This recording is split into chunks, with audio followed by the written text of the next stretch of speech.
Good morning, class 6. I am Anil Bhagat, your science teacher from Modern International School, Hiswa. Welcome back to our e-learning program.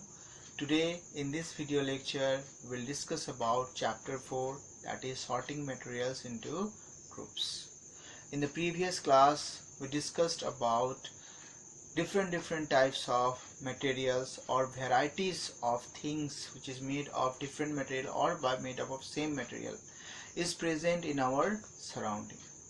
Then we start thinking and discussing about the classification or sorting of these things depending upon the same material, made up of same material, or depending upon some other criteria like edible things or like non-edible things. So we discussed that much in the previous lecture. Today we will discuss about why do we need to sort these things in different groups, or why do we need to classify them, and what is the importance of that classification. So first of all, classification means grouping of similar objects together. Grouping of similar objects together, we can define classification in these words. Like, what is classification?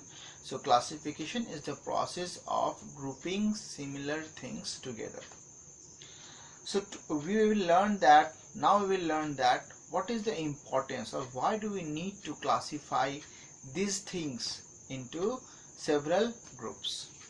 Like normally if we start thinking in our day-to-day life, then we group, then we distribute, or we sort things into different groups for our daily life convenience.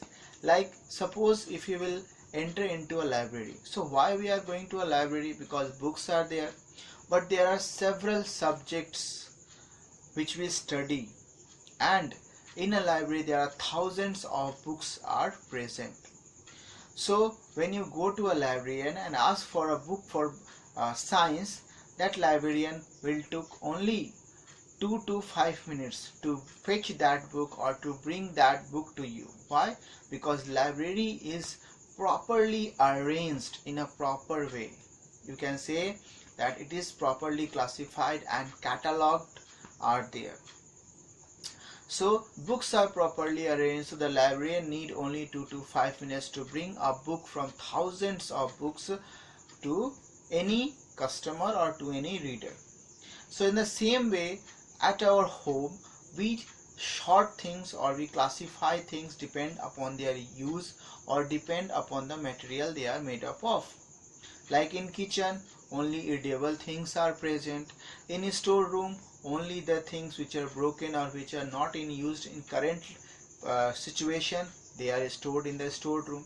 So in this way we also arrange things at our home.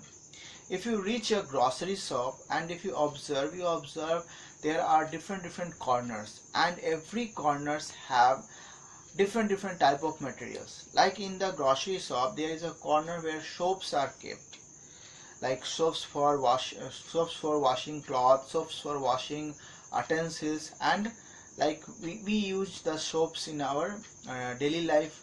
So this type that these soaps are arranged in a particular corner. So whenever someone asks about a soap, that very person or that very shopkeeper easily fetch the shop for the person. So this is the reason why we need to classify things. We need to sort things depend upon the use and the materials they are made up of. The next question is, if we classify or if we sort things depending upon their use or depending upon the materials they are made up of, we can study them very easily. We can study the whole group very easily. We can take one sample from the whole group and study that one sample, and we can say that this whole class or this whole group have these certain features, or the features of this whole class or this whole group is such and such.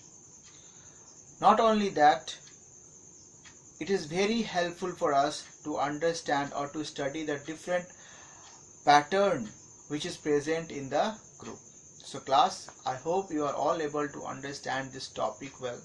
If any problem, ask me. I will help you. Have a great day, class. Be safe at home. Thank you.